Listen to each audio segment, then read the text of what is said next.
This is a film about that scale and grandeur. This is a film about that military achievement. This is a film about a people who for all time shattered the legend of Nazi invincibility. This is a film about victory and defeat. German victory and German defeat. This is the battle for Russia, a battle that has been going on for centuries, a battle that fills the pages of Russian history. 1242. The German Order of Teutonic Knights had invaded northeastern Russia and occupied the old city of Pskov.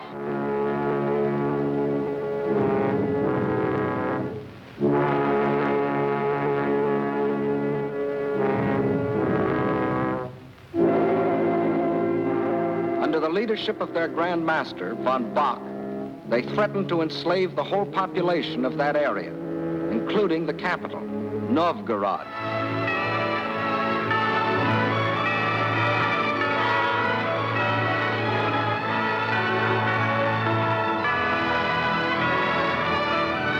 In their hour of peril, the Russian people turned for leadership to their prince, Alexander Nevsky.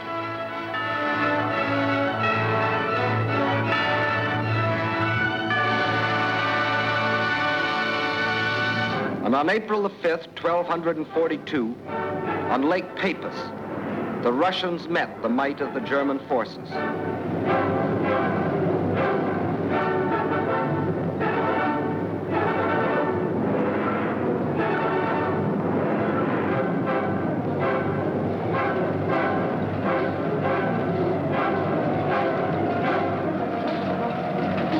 They weren't as well equipped or as well organized.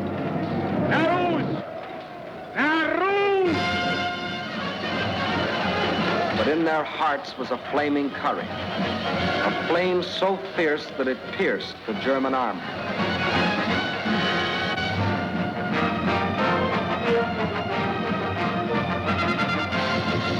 The victory they won fills a bright page of Russian history. 1704, and another conquering army marched across Russian land. This time under Charles XII of Sweden, and again the Russians fought for their country.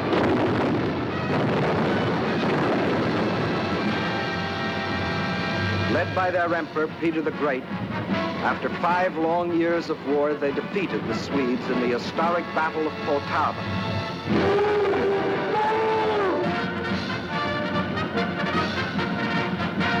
The invading Swedish armies were crushed and forever driven out of Russia. 1812. Napoleon and his armies had blazed their triumphant way across Europe and were marching on Moscow. The conquering armies entered the city, but they entered a city in flames. Even in that day, Russian earth was scorched earth to an invader. And once again, the invader was forced to start the long march on the road back out of Russia. 1914, and another German army, this time under Kaiser Wilhelm, set out to conquer Russia.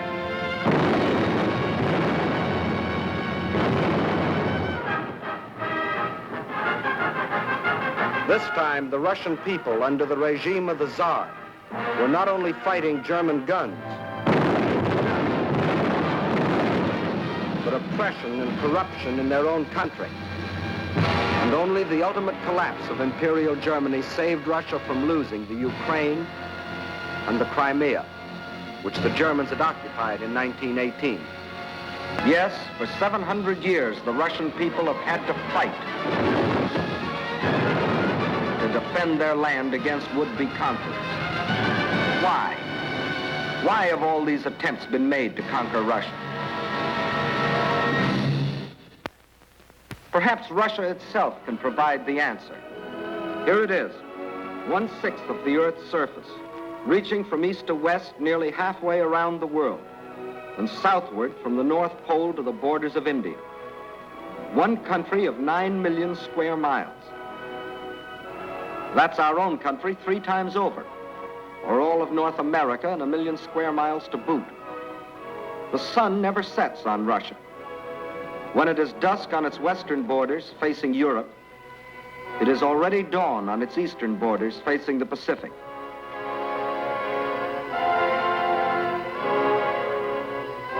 That's Russia, or to be correct, the Union of Soviet Socialist Republics. Deep in its mountains lie thick, rich veins of gold and silver. Below ground lie enormous deposits of copper, tin, manganese and nickel, chromium and radium, sulfur and magnesium. Russia is rich in raw materials. Her forests cover millions upon millions of acres. 1/4 of all the lumber reserve in the world belongs to Russia. And as for fuel, there's coal, ton upon ton. And more important, there's also oil. 213 million barrels a year of it. Black gold flowing from the earth that contains 55% of the world's oil. What else? Iron? Russia has better than 10 billion tons. That can make a lot of steel before it's done. Yes, Russia is rich. Her farms cover millions upon millions of acres. The rich black earth that besides giving forth oil and coal will also grow everything from sunflowers to lotus. The tea her people drink in such huge quantities, and the tobacco that they smoke. Cotton grows here too, 3,800,000 bales a year. And sugar. And on the pasture land, the animals grow fat for food and wool for clothing. While on the warm plains, the fields of grain stretch as far as the eye can reach. Corn, oats, hops, rye, and don't forget wheat, 1/3 of the world's best. Yes, Russia is very rich, for it has not only raw materials and the products of its soil. Russia is also people.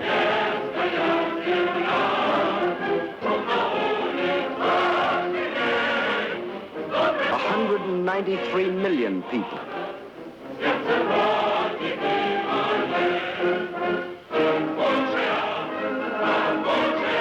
People of every race, color, and creed. People coming from the many different republics that comprised the Soviet Union. People speaking more than 100 different languages, but all citizens of one country.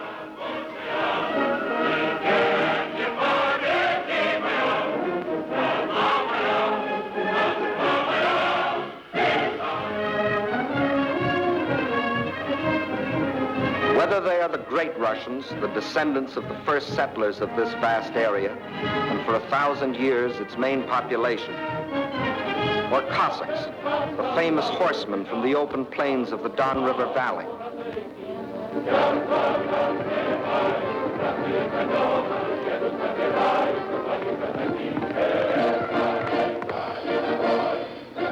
Whether they come from the Southwest, the Ukraine,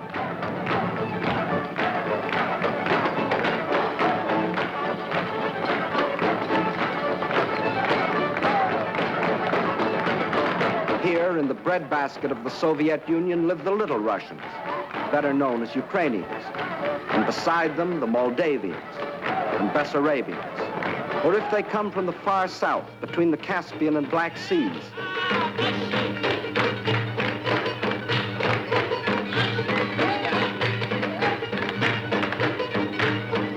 where we find the Armenians and the Georgians, the Ingush, the Cherkess, rugged as the high peaks of their native Caucasian mountains.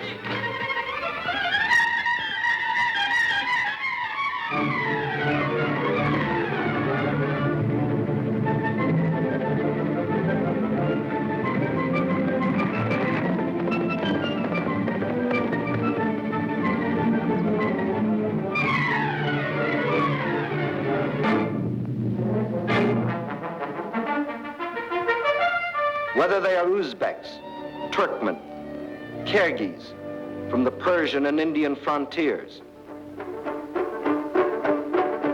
or Mongols,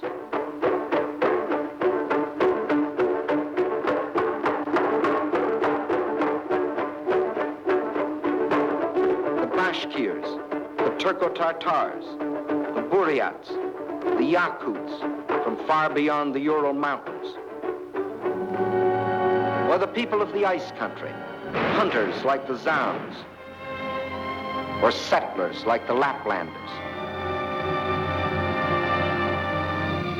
Whether they come from the pioneering wilderness of the far north, or from a great city like their capital, Moscow, where the ancient buildings of an ancient civilization stand beside the modern structures of a modern civilization, where the old Russian droshka still competes with the modern limousine.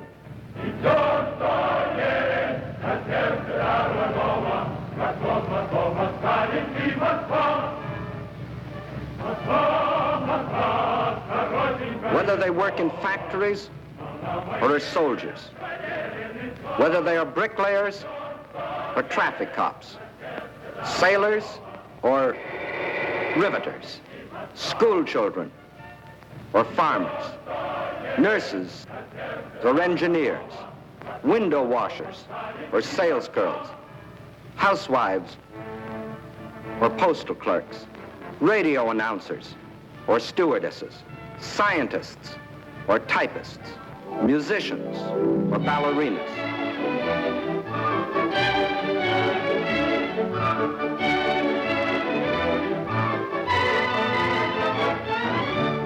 Regardless of what they do or where they live, they all have one thing in common: love of their soil.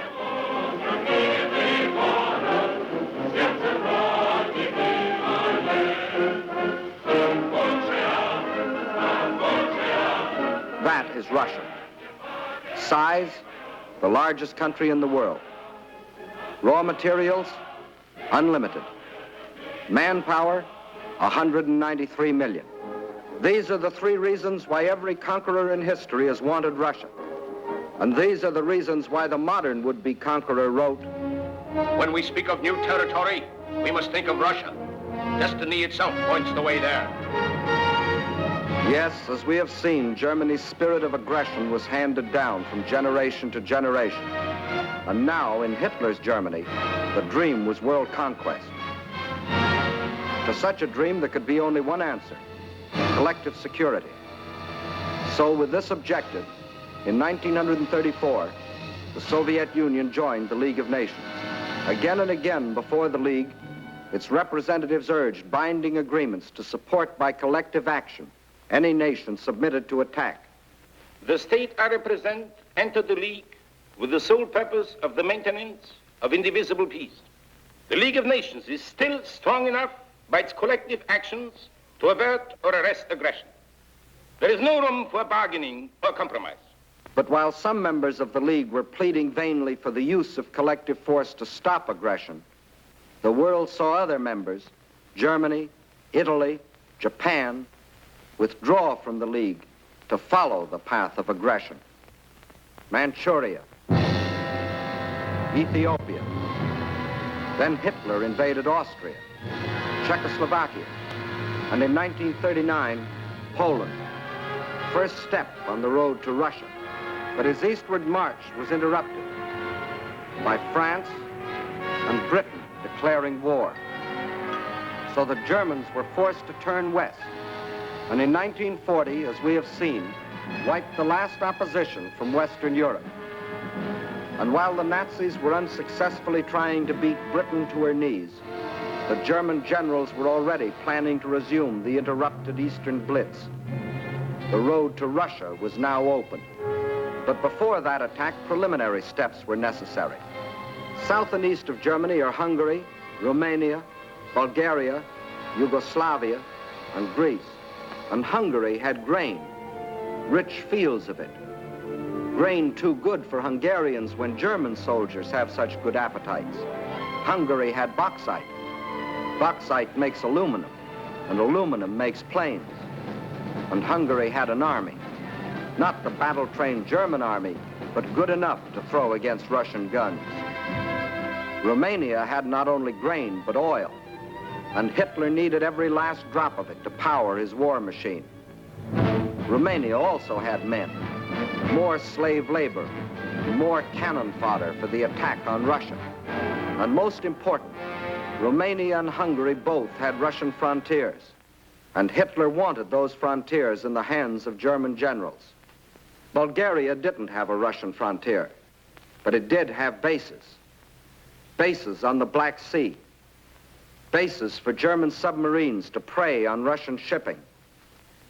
By the spring of 1941, the reactionary governments of Hungary, under the dictatorship of Admiral Horthy, of Romania, governed by young King Michael, who was only a tool in the hands of Hitler's puppet, General Antonescu, and of Bulgaria, ruled by King Boris, always a disciple of German imperialism. All had sold their countries out to Hitler. Now, threatened by a revolt of their peoples, they were only too glad to be protected by Hitler's armies. So by March of 1941, German armies were in occupation of Hungary, Romania, Bulgaria. That still left Yugoslavia and Greece. So long as they remained unoccupied territory, they remained the route for a possible Allied counter-invasion. At one of their regular meetings, Hitler had assigned the job of conquering Greece to his stooge, Mussolini. The stooge was delighted. Here was his chance to prove to his people that he too was a conqueror. But he was wrong. Perhaps the uniforms fooled him. Something did. For after the fascist legions had blitzed on one cylinder this far into Greece, the Greeks, in a brilliantly conducted mountain campaign, drove the Italians back and invaded Albania. Hitler was enraged. The failure of his stooge to protect his southern flank was delaying the attack on Russia. He sent a final ultimatum. For the Yugoslavs and Greeks, it was surrender or else. But the Yugoslavs and Greeks come from a long line of fighting men. Nazi slavery didn't appeal to them.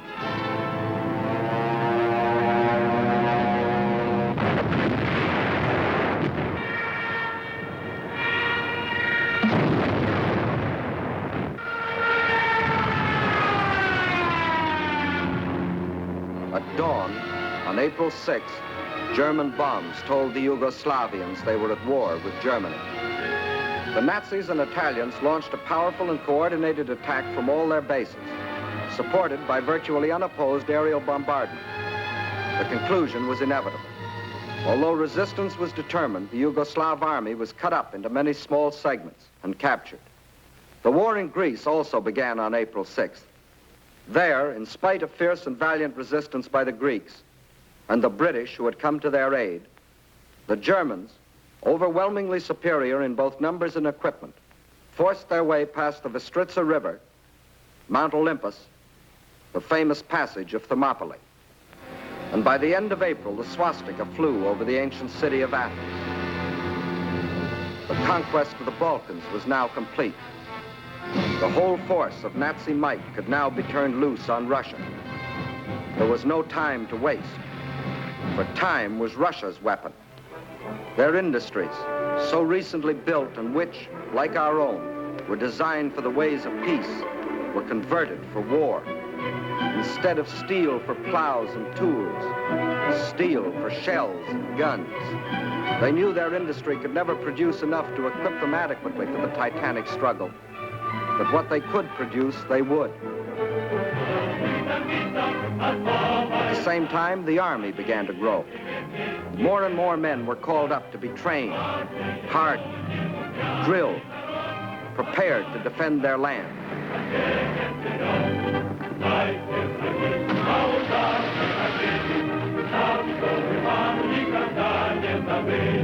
With the conquest of the Balkans, the Nazis had a solid front from the Black Sea to the Baltic, but the Russians had built themselves a buffer to take some of the steam out of the Nazi punch, no matter where it landed. But where would it land? When the blow came, it was from 5 different directions, and from the north, 1 extra, just for luck. That was the big day. As dawn broke, nearly 200 Axis divisions, more than 2 million men, plunged into a front 2,000 miles long, reaching from the White Sea to the Black. Their aim, the annihilation of the Red Army in a decisive battle on the frontier.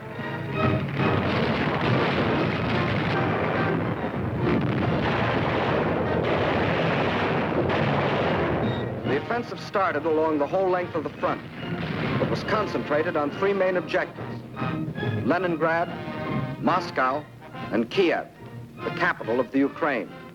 In the first 30 days, von Lieb's forces drove to within 125 miles of Leningrad, while the Finns under Mannerheim, supported by the Germans, began a drive from the north to encircle the city. In the center, von Bock's army plunged 480 miles into Soviet territory. One Russian city after the other was overrun by the invaders.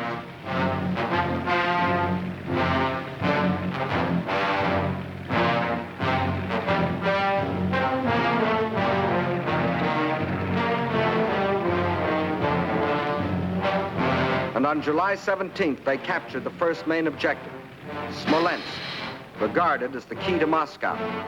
Simultaneously, in the south, von Rundstedt's forces cut deep into the Ukraine. This was blitzkrieg at its best. The world gave Russia another 6 weeks, and the Germans issued a communique. The issue in the east has already been settled. Smolensk is the last halt on the road to Moscow. But then a strange thing happened. For the first time since the mighty German army started its career of blitz, smashing into submission one European country after the other, that same German army came up against a country that did not submit. Despite the fact that Hitler's army swept deeper and deeper into the Soviet Union, and by October the 15th stood practically within the shadows of the Kremlin, despite the fact that the Soviet government and all foreign missions were forced to move to Kuibyshev 700 miles to the east, despite Hitler's triumphant pronouncement, I can say that this enemy is already broken and will never rise again. Despite the fact that by December, 500,000 square miles of Russian territory, an area equal to the entire Middle Western United States, had fallen to the invaders.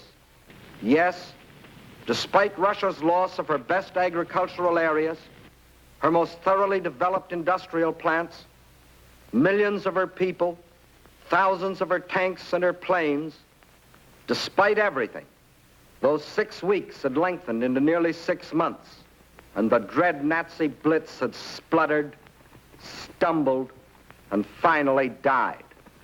What had happened here? Let's try to analyze it. First, in this titanic struggle, not only two armies, but two fighting methods and two strategies came face to face.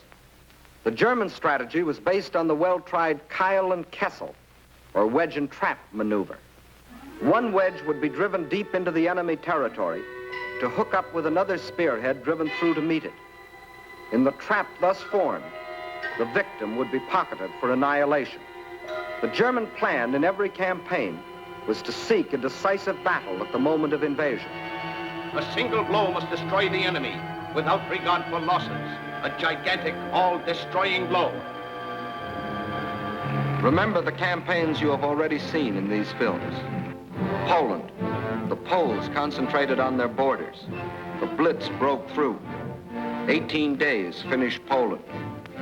France, the Allied strength on the borders.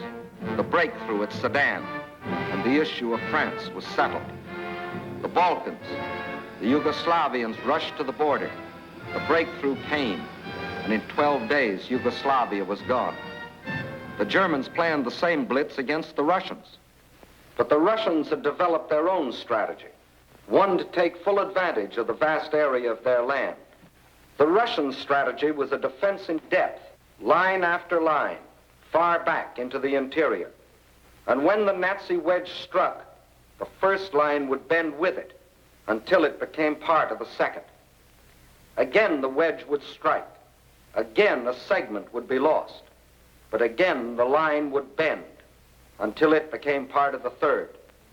So the deeper the Germans plowed into Russian soil, the stronger their opposition, until finally they faced an unshatterable wall and were robbed of their chance to hit that all-destroying blow they had counted on. The result? The Germans conquered land and lost the campaign. For the Russian tactics kept the main bulk of their armies intact and made a long war inevitable instead of that quick decision the Germans sought. And the Russians had other tactics that threw the Germans for a loss. Germany had developed blitz warfare, mechanized warfare, armies on wheels, juggernauts to crush everything before them.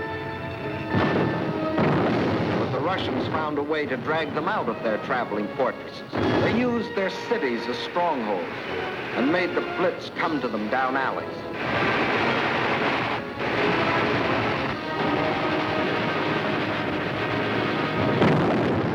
The more a city was bombed, the more impassable it became to the German panzers.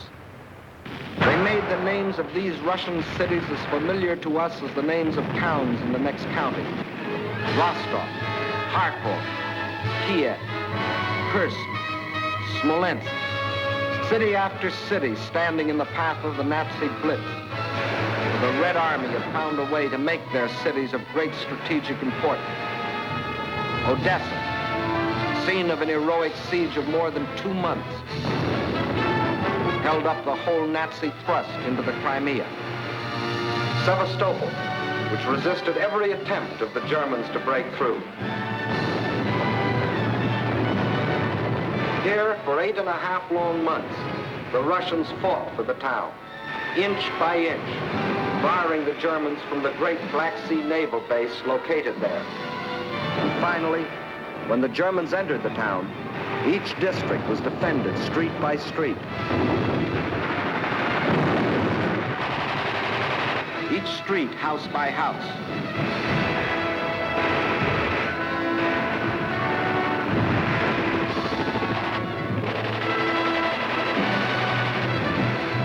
Each house, room by room.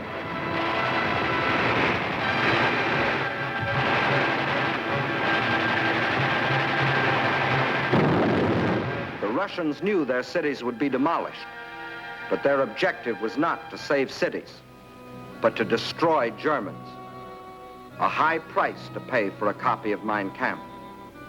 So the Germans were forced out of their armored shells to fight and to die in the hand-to-hand combat they thought they had abolished. There was another item the Germans had overlooked. They overlooked people. And generals may win campaigns, but people win wars. And on that fatal June 22nd, when the Russian people first learned of the invasion of their country, their grim faces told of their determination to fight and to die, but never to surrender.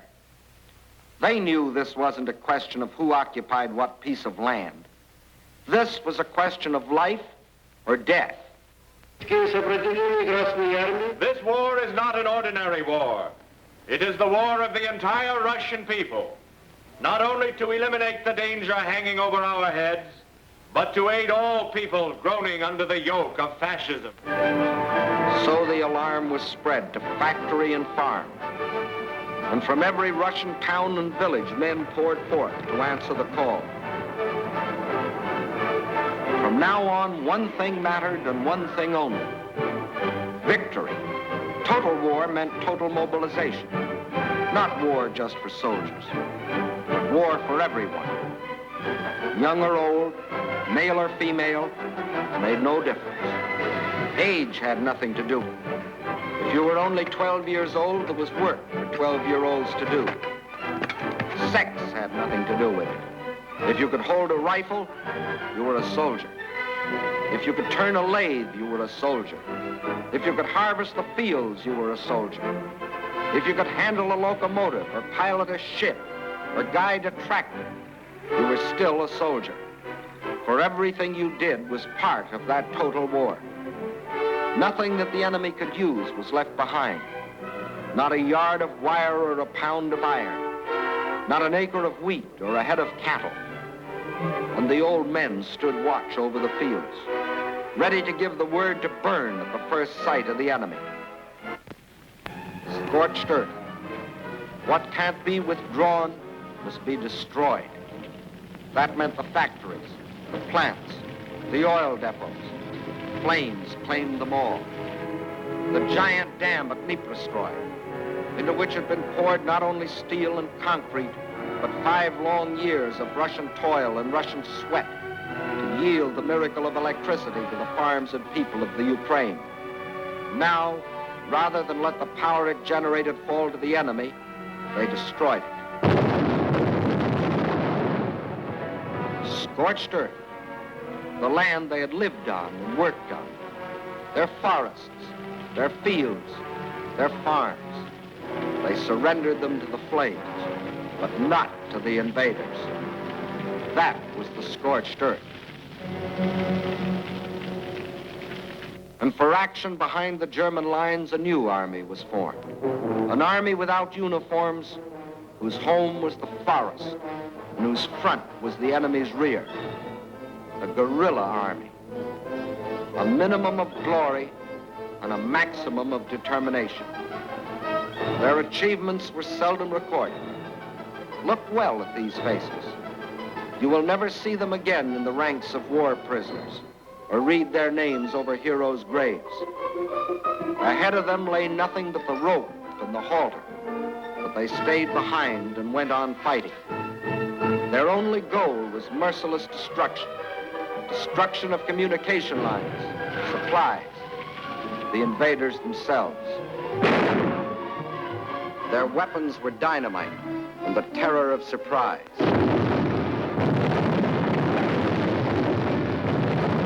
They asked for no mercy, and they gave none.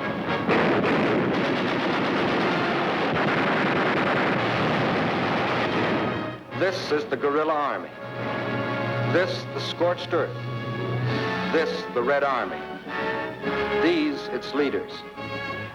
These are the reasons why, although the Germans conquered land, 500,000 square miles of it, it was just land, barren land, scorched land. These are the reasons why, after 5.5 months of blitz warfare, after coming within sight of their goal, the Germans were stopped at the very gates of Moscow.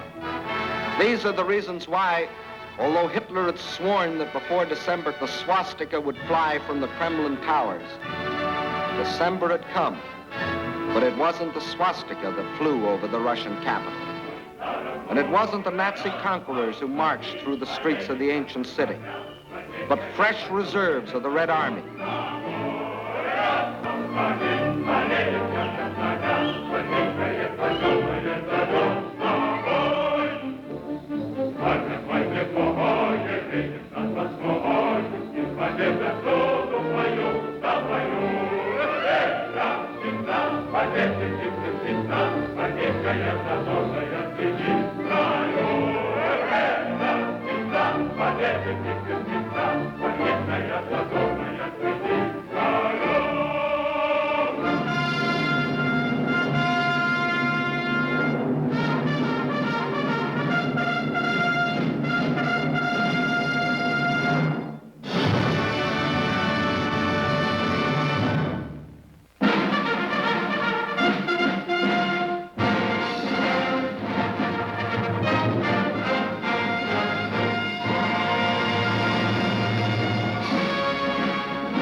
Of the Battle of Russia, you saw the Russian people's historic defense of their land against centuries of unsuccessful invaders.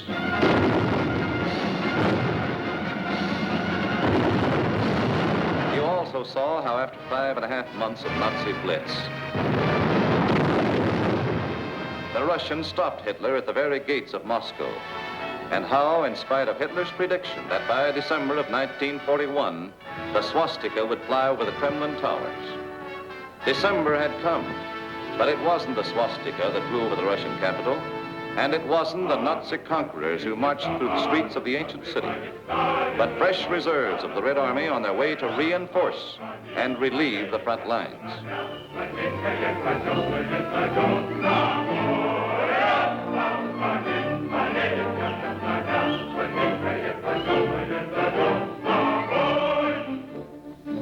The Russians read this appeal and knew what it meant. They remembered that in their past history, the time always came when they could turn and strike back. The time had come. Their old ally, the Russian winter, had carpeted the Russian land.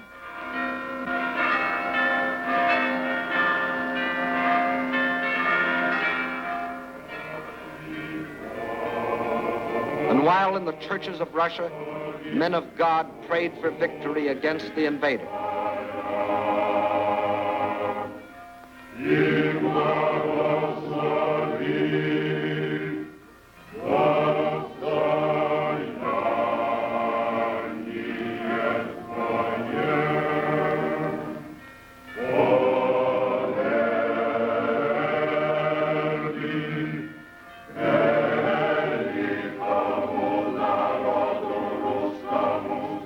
front lines, the men of the Red Army listened to the long-awaited order of the day. The whole world is looking to you to destroy the German hordes. The war you are fighting is a war of liberation, a just war. Death to the German invaders. Fighter command ready. Bomber command ready. Parachutists ready. Artillery in position. Tanks manned. Cavalry in position. Infantry ready. Beyond those hills is the enemy. Alive! Alive! Alive! Alive! Alive!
Now it was the Germans' turn to fight for their lives.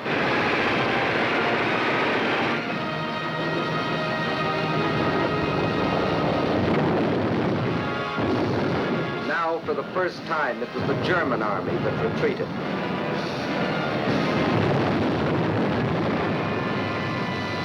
Now it was for the Germans to learn the terrors of strafing.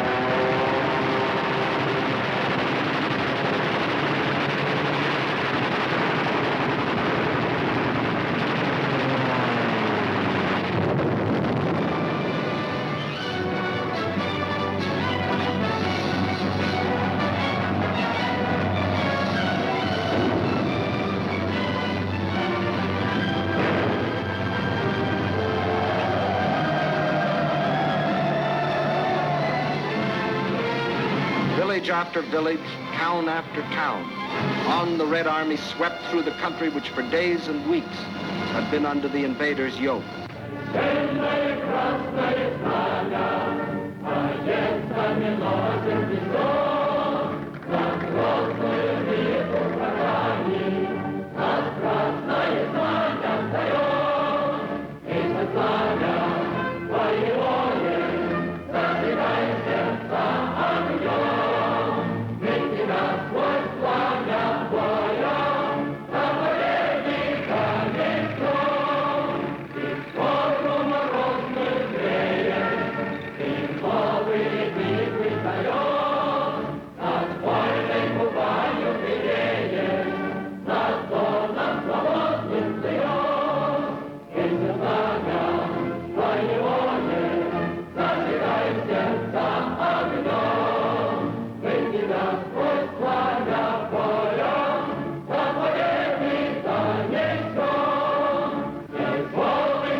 of the cellars, out of the forests, out of only they know what hiding places, come the men and the women and the children that had once called these towns home. Soldiers and guerrillas find wives and mothers.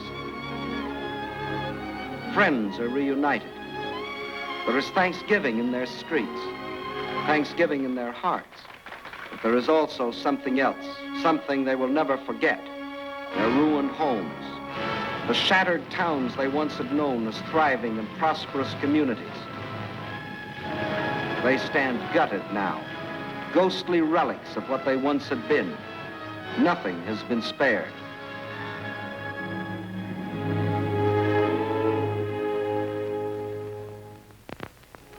This was a museum, the former home of Peter Tchaikovsky, a man who wrote music for Russia. Music that sought the heart of his own people. And because it found that heart, it found the hearts of people everywhere. His piano concerto.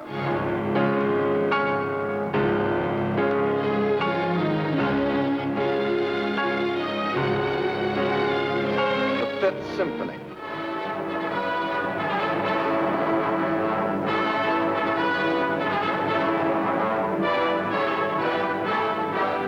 The Sixth Symphony.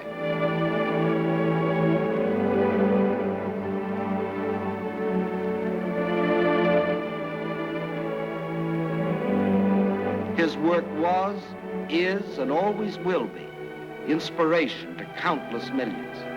But it brought only one inspiration to the Nazis: vandalism.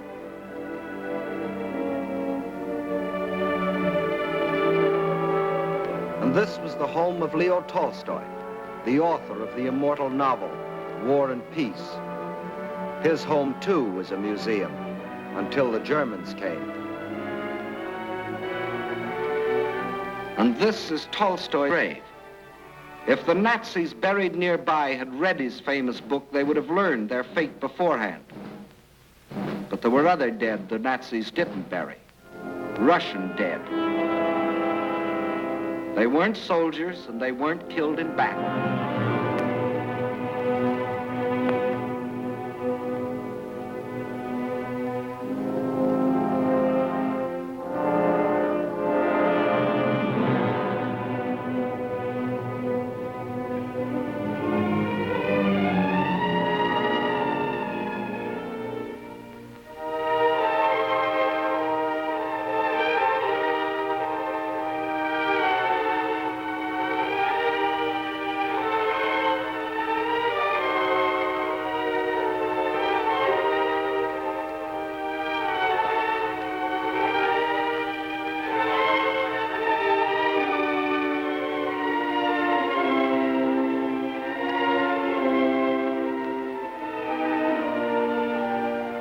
No, these aren't dolls.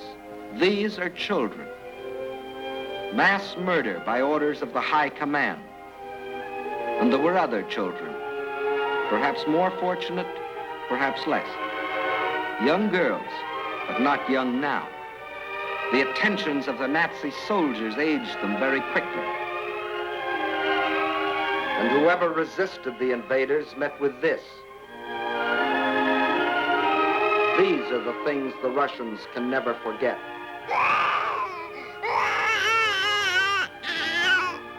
These are the things the Russians will never forget. These are the reasons why every Russian pledged his life to uphold this sacred oath.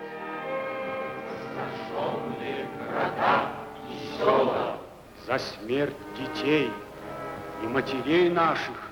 За смерть детей и матерей наших. За пытки и издевательства над моим народом. За пытки и издевательства над моим народом. Я клянусь мстить врагу. Я клянусь, что скорее умру в жестоком бою с врагами, чем отдам себя, свою семью и весь народ мой. Рабство коварного фашизма. Кровь за кровь.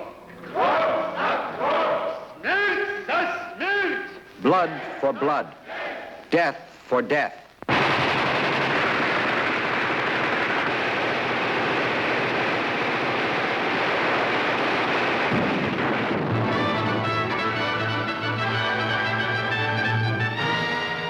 the reason the Russians smashed on, deeper and deeper, along the entire front from Rostov to Leningrad.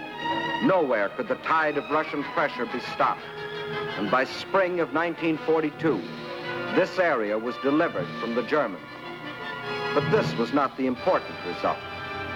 Not that this town or that village was retaken, but that the whole legend of Nazi invincibility had been shattered. German armies could retreat too. German armies could be defeated. German troops could be captured.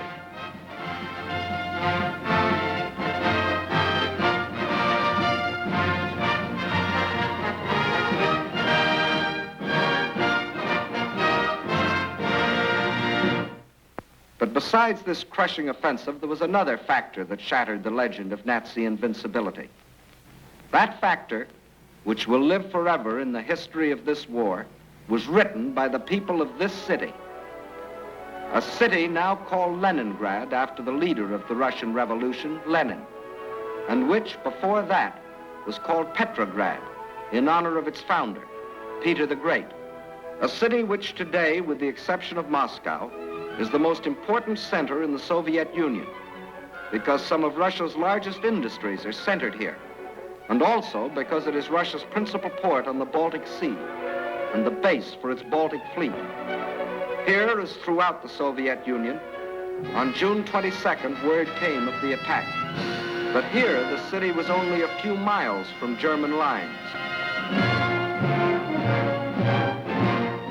And while the men of the Red Army and the Baltic Fleet moved out to meet the enemy, behind them another army was formed. An army whose weapons were shovels instead of rifles. An army of men. An army of women. An army of children. Feverishly, they dug the trenches, threw up barricades, built defenses, prepared themselves for the worst. They knew that they too were in the front line. They weren't wrong.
Leningrad's baptism of fire didn't stop with the darkness.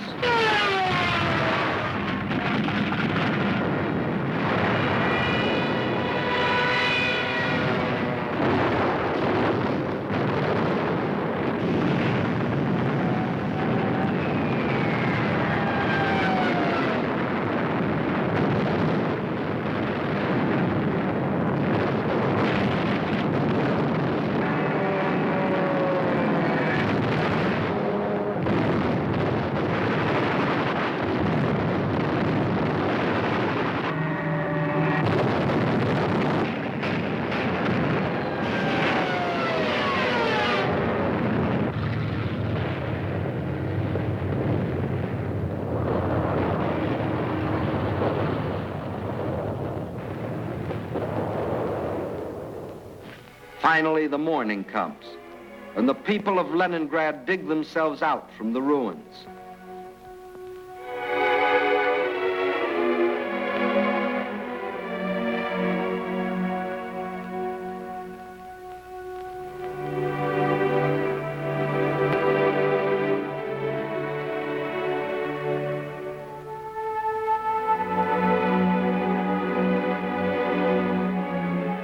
They seem very similar here to the people of London, of Rotterdam, of Warsaw.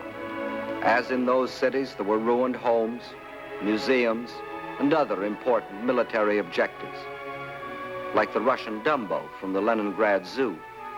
But there was one important difference. Bombing from the air was only one small part of what the people of Leningrad had to face. In September, the Nazis surrounded the city and announced it was cut off and doomed. The German commander sent the city an ultimatum demanding its surrender. He is still waiting for the answer. Thus began the siege of Leningrad, a siege that was to last for nearly 17 months. In Leningrad, as everywhere else in Russia, the winter came early that year. A cold, hard winter, the hardest in years. But here, unlike everywhere else in Russia, the winter wasn't an ally, but an enemy. Here, the 10, 20, 30 below zero temperatures could only mean more suffering, more hardship. In the trenches outside the city, trenches of snow and of ice, the defenders stuck firm to their oath, to die if necessary, but not to go backward one more step. And the enemy, in spite of all its efforts, was stopped at the very gates of the city. A city now facing disease, famine, destitution. There was no oil for fuel, no power for the electric lines, but the people defied the elements and trudged the necessary miles to lathe and workbench. The pipes froze, water was shut off, so they dug holes through the streets until they could get to water.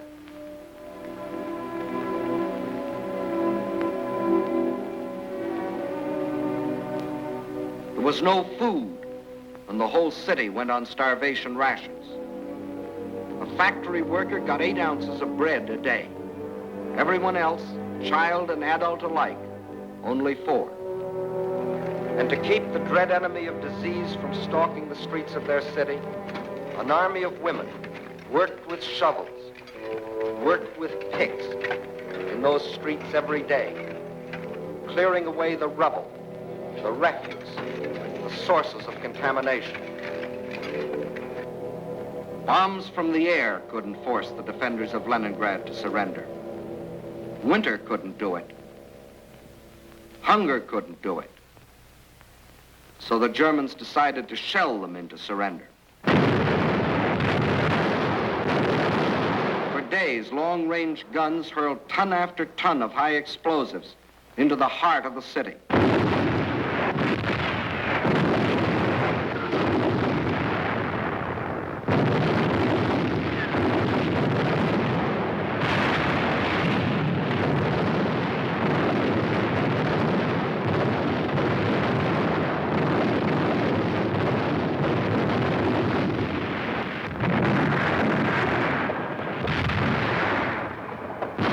The more the people of Leningrad were shelled, the harder they worked.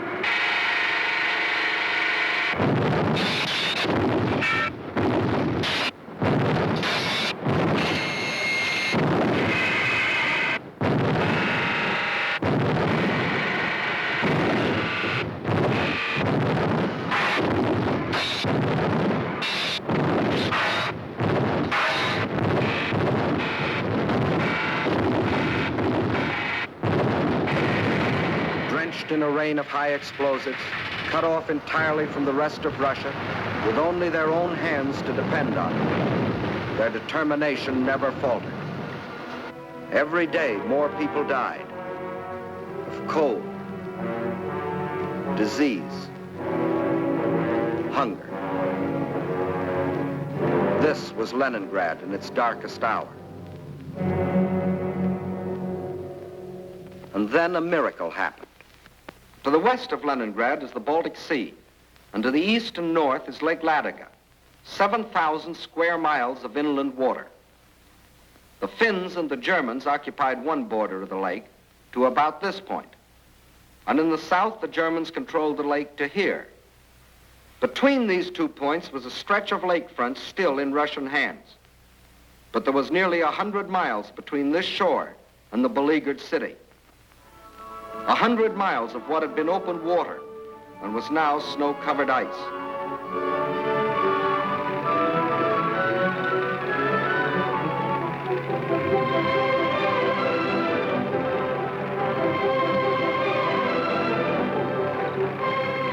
Across this frozen surface now went tractors, sledges, carving a road across the lake. And soon across this highway, from the far side of the lake, poured a stream of trucks, bringing in food, oil, grain, fuel, truckload after truckload of fresh life for the people of the city. Too late, the Germans discovered that they had left one avenue of rescue open.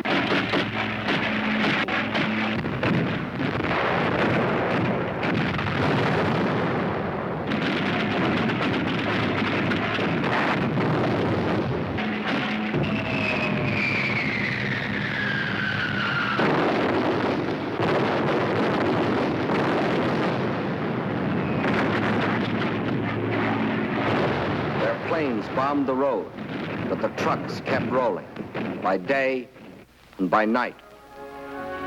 The lake highway remained open, and soon more than trucks would reach the city, for the Russians were now laying a track across the ice.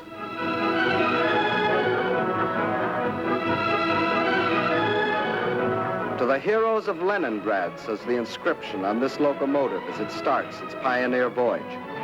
From the far shore of the lake, it brings food, medicine, supplies of all kinds. Across the lake and into Leningrad, this train is but the first of many. Trains that not only brought in supplies, but that could take out the wounded, the sick women, the half-frozen children.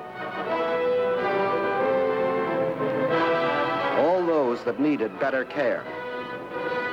All winter long, the lake traffic continued. And all through that terrible winter, the men of the Red Army, outside the city, found the strength not only to defend, but to attack.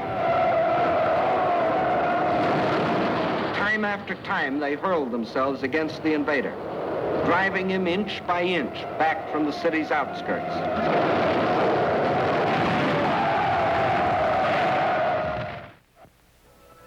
And then spring came. Spring.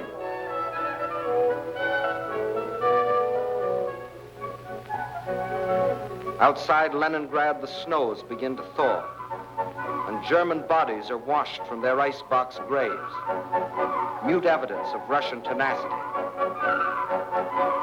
The warm breath of spring is felt, too, on the frozen surface of Lake Ladoga, but the trucks continue to roll, even though the ice is melting beneath them.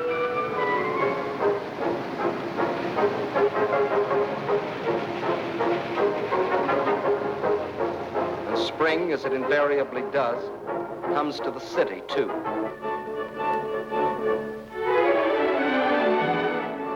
But spring is more than a new season to the people of Leningrad. It's a new life.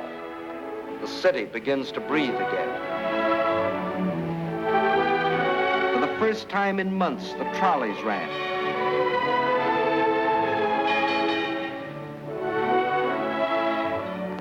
That first day, it seemed that every man and woman and child in the city had to go for a ride.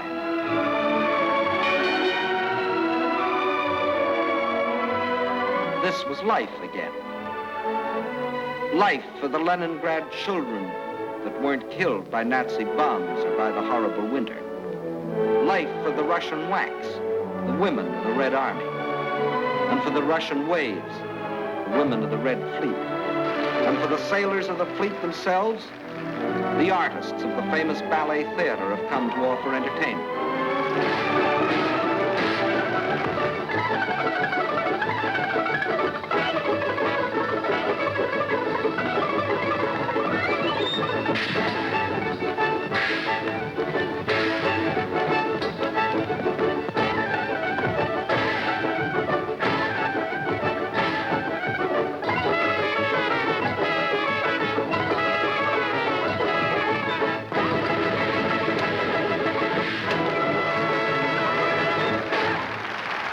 Spring is here. Summer is coming. And Leningrad is still free, although some Germans did finally succeed in getting into the city. but under different circumstances than they had anticipated.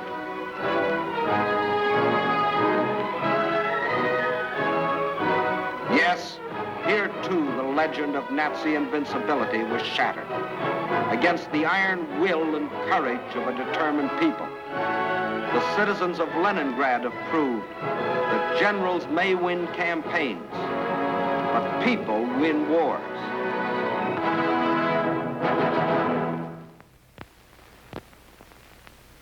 By summer of 1942, new posters were appearing in the streets of Moscow. Posters that greeted and welcomed their allies whose help was already arriving in Russian ports. Allies whose friendliness had sent drugs and food and warm clothing to help sustain them in their darkest hour. But in spite of all this, the staff of the Red Army knew that they still faced the most powerful enemy in history, and that enemy would attack again. But when this attack came, the whole German strength was to be concentrated on one objective: the Caucasus and oil.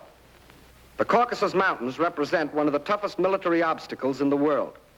Towering peaks rising to heights of as much as 18,000 feet, with only one practical highway traversing them. And Baku, the biggest oil field, is on the other side. To reach Baku, the only feasible military route was along the coast to the Caspian Sea. But the map shows what a dangerously extended supply line this would entail.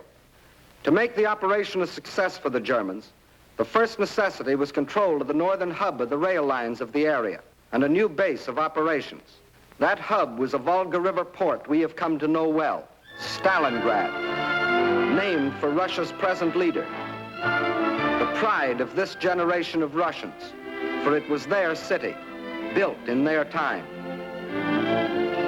With the capture of Stalingrad, the Nazis would have a base from which to launch a flanking attack on Moscow. With one master stroke, the Russian armies to the south would be cut off from help. And in the north, Russian factories, Russian farms, and Russian armies would be practically cut off from Caucasus oil, and also from American and British supplies, which were shipped to Russia through Iran and Iraq. German control of the entrance to the Volga and its two main ports, Astrakhan and Stalingrad, would be a crippling blow for Russia. For the Volga is the vital artery through which flowed the lifeblood of supplies. Early in May, the German offensive began along a front extending from Kursk to the Crimea. Within 2 weeks, the Nazi steamroller had overrun the Kerch Peninsula, although 2 months more were to elapse before embattled Sevastopol finally fell, giving the Nazis complete control of the Crimea and the southern route to the Caucasian oil fields. Next, they started to drive further north and drove through to the Don River in the area of Voronezh, then spread south and east until they occupied the whole area from the Don River south Rostov. This left them in perfect position to strike against Stalingrad. Further and further south, the drive plunged on, and by the end of August, they had captured the oil fields at Maykoff, needless to say, first demolished by the Russians, and reached the northern Caucasus. Yes, the Germans were only a few miles from their goal, the oil fields at Baku, but two barriers still stood between them: Russian mountains and Russian determination. The people of the Caucasus joined with the army to form an unshatterable wall against the full onslaught of the attack.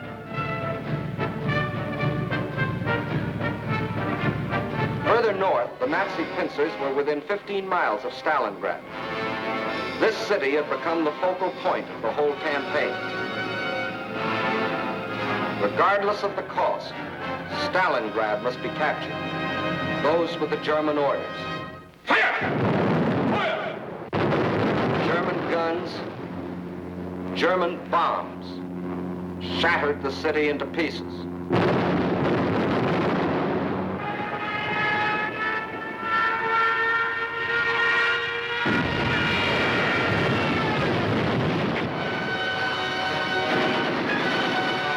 By September 20th, the Germans, after 30 days of grueling and ceaseless fighting, battled their way into the city's outskirts.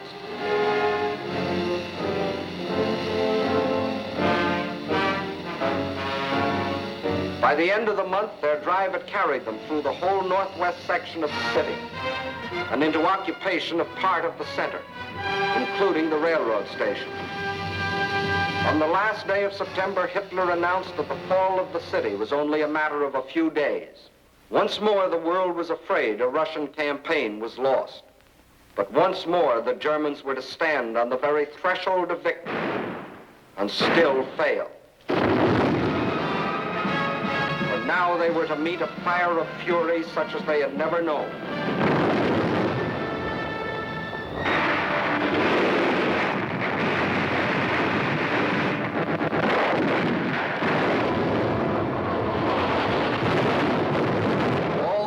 Before, the battles waged in the streets of Kiev, Rostov, Odessa, Sevastopol, these were all preludes to what happened in Stalingrad.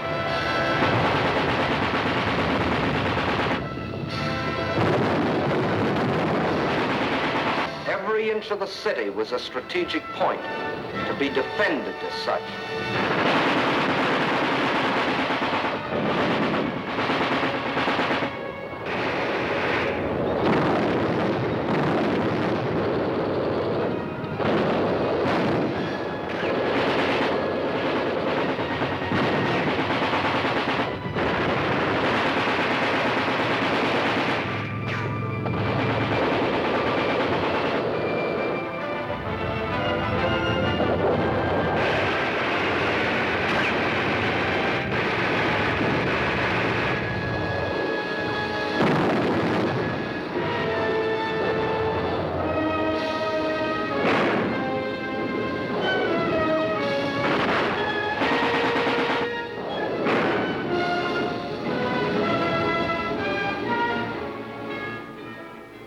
By the end of October, snow covered Stalingrad.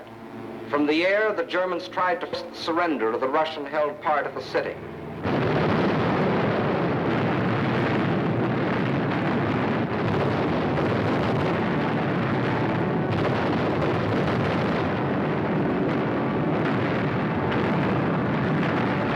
At the same time, the battle of the streets continued.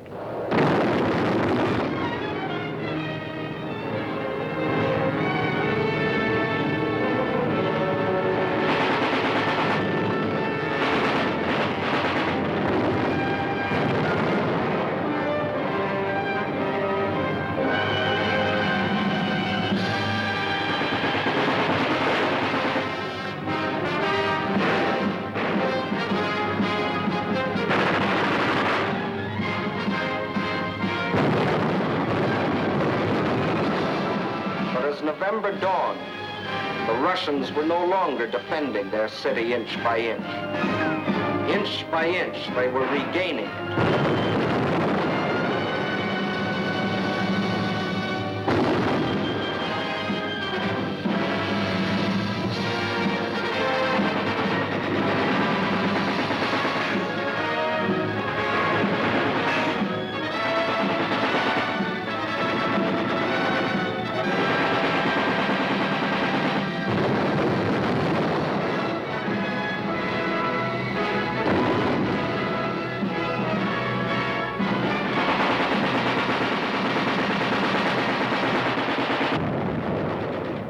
Now, as the whole world spoke in admiration of the city of steel, the ticker tape brought us breathtaking news.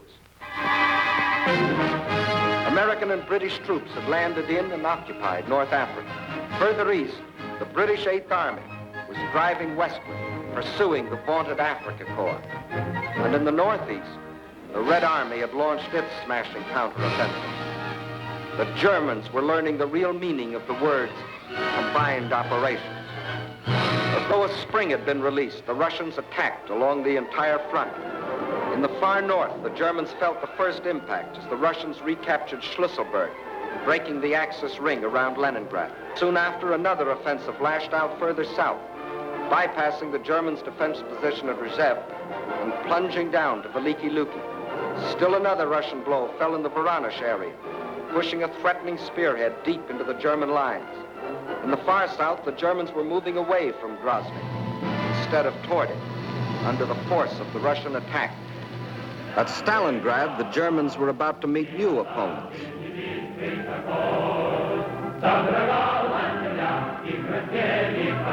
Fresh reserves were arriving from far Siberia.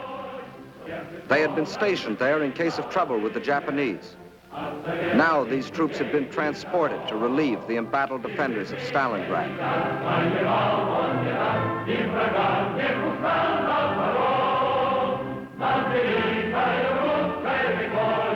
And as the reserves entered the city, at headquarters, the commanders of 3 Russian armies were meeting. The Germans had fought for Stalingrad as a prize. The Russians were determined to make it a trap. 2 simultaneous attacks were launched, one from the north, one from the south. The German armies encircling Stalingrad were now themselves threatened with encirclement. Finally, the 2 prongs met.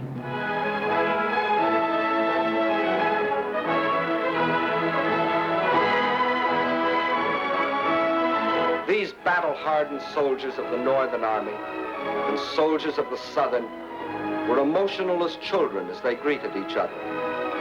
They knew this meeting meant the salvation of Stalingrad and of their country. And on this Christmas of 1942, the people of the Soviet Union can celebrate with happy hearts. They have received a most precious gift from the men of their army, the assurance of ultimate victory. Just as in our hometowns, it is the Children's Day in Moscow. It is a happier Christmas this year. Today, there are no German bombers overhead.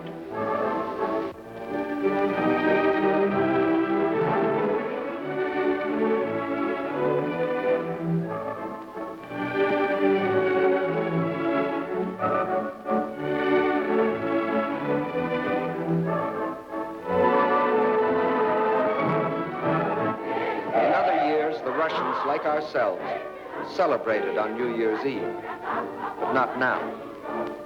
The factories are just as busy as on any other night. The moment comes. It is the New Year. С Новым годом!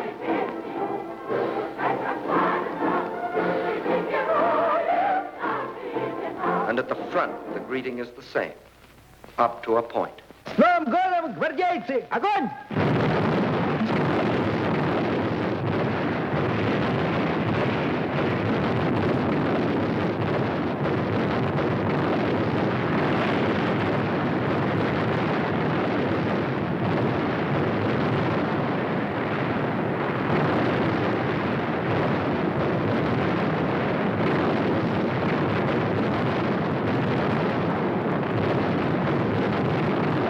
Outside Stalingrad, the icy winter becomes a fiery hell.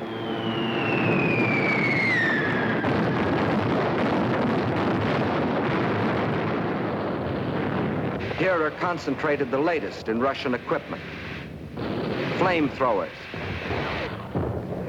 ice gliders, used here by shock troops to capture airfields in advance of the main army. Rocket guns, Katyusha, the Russians call them.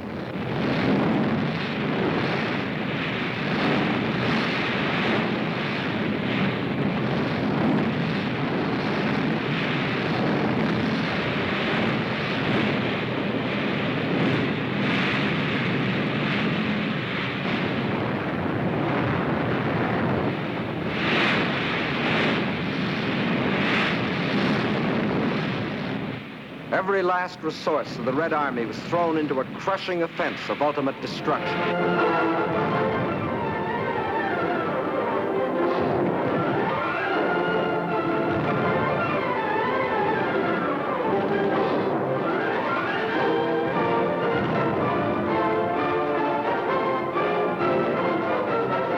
This was Kyle and Kessel with a vengeance, but the Nazis were getting Kesseled instead of the Russians.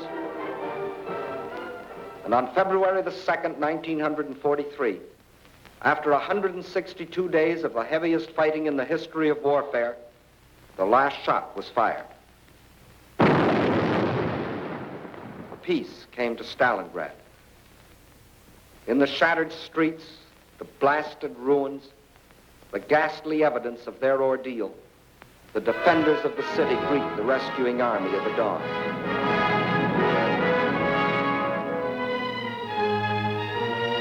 Stalingrad is free.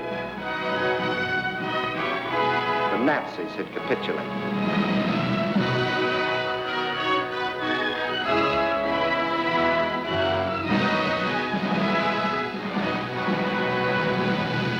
The German generals who had been ordered by Hitler to take Stalingrad regardless of the cost, and who had obediently promised that the city would be his, these generals, 24 of them, who had covered themselves with such glory and such medals on the fields of Poland and Norway and France, they now had only their past glory to comfort them.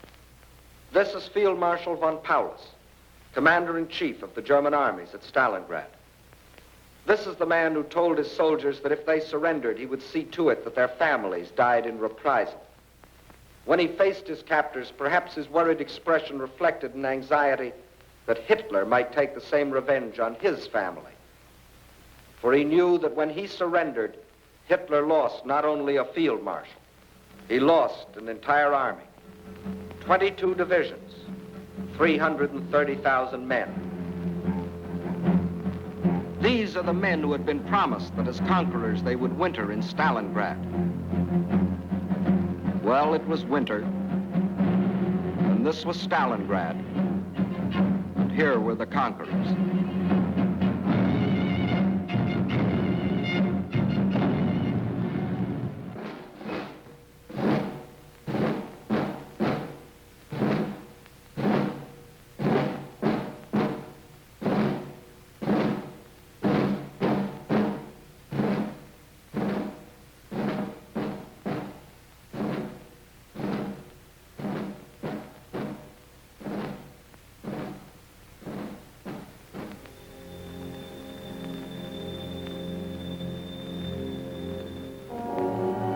And when another spring broke over the Russian countryside, the results of the winter were clear. The invader had been driven back far beyond the lines he had occupied a year earlier. 185,000 square miles of Russian land had been freed. And in this winter campaign of 1942, the Axis powers had lost 5,090 planes, 9,190 tanks, 20,360 guns, 30,705 machine guns, more than 500,000 rifles, 17 million shells, 128 million cartridges, vast stores of other materials, and 1,193,525 men, of whom 800,000 were dead. That is the story to date of the German attempt to conquer Russia. In 1941, they tried for Moscow and failed. In 1942, they tried for the Caucasus and failed. In 1943, and for as many more years as necessary, they will not only be resisted wherever their failing power strikes, but they will be attacked, attacked, and attacked by these united people of these united nations.